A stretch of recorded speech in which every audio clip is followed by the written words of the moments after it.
Good evening and welcome back to the show. Tonight we're going to cover the Odyssey. Was it good? We're going to cover the bright points, the pain points, and everything in between. So stay tuned to see how it fares on the plot point meter. And that's all happening right after this.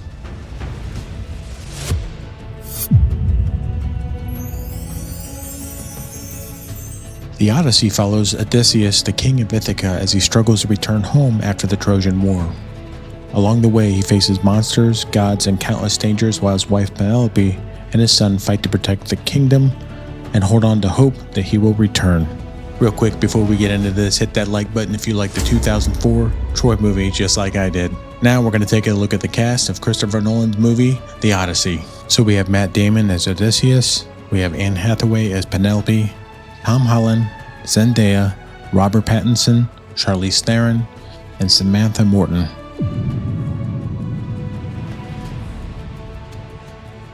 So quickly getting into the bright points, there was a lot of them too. We had the music and score. It was very epic. It was everything you'd hope for. In fact, there was some kind of intensity when there was action scenes. This had these really strong beats and drums and things, and it was like this slow build. There was a couple scenes, one where they're being chased out in the woods, and it's just like forever this boom, boom, boom. It's just really on point and really excited. Really enjoyed the sentimental score that happened on some of the softer moments and then some of the epic bigger pieces. So music was right there. Cinematography was really good. I'll touch on a little bit of the concerns with some of the cinematography later in the pain point section of this, but overall the movie was filmed quite well. Story, very story-driven narrative. Really enjoyed this.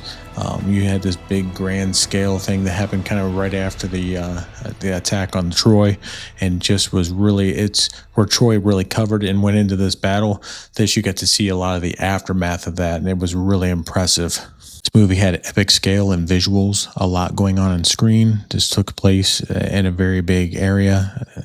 There was a strong emotional family core on this. Everything that Odysseus and Penelope and Tom Holland and everybody was doing was kind of bring back the family and kind of restore a big part of what happened after the Trojan War.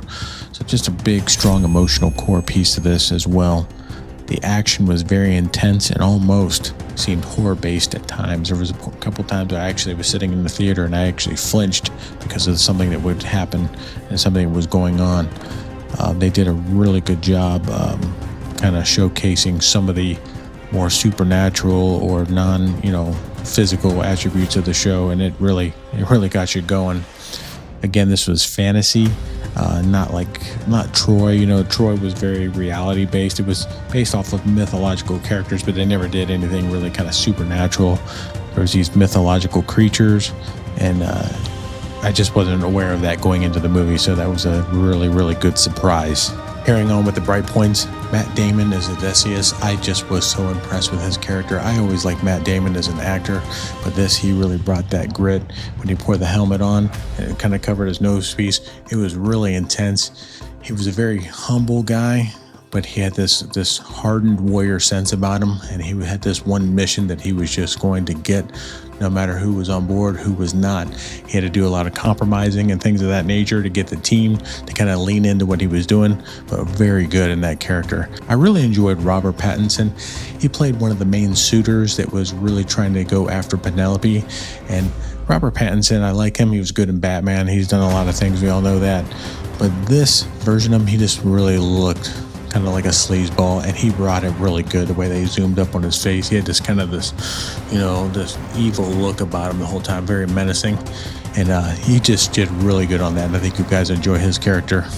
Very strong cast overall. So as you can see, there was a lot of bright points in this film.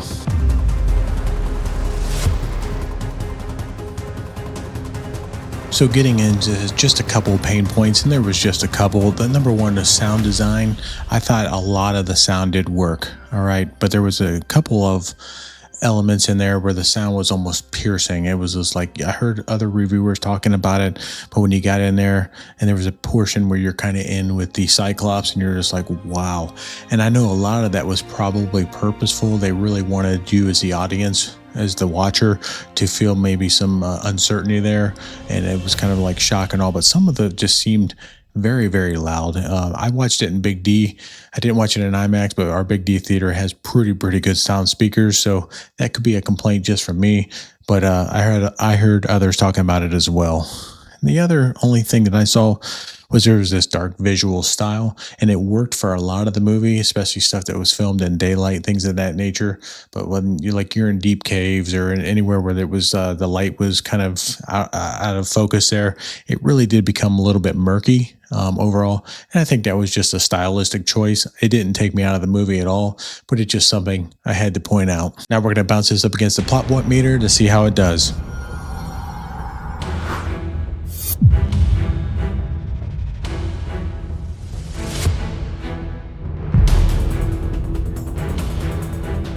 Overall, I really enjoyed the Odyssey, but the question is for you. Did you watch it? What did you think about it?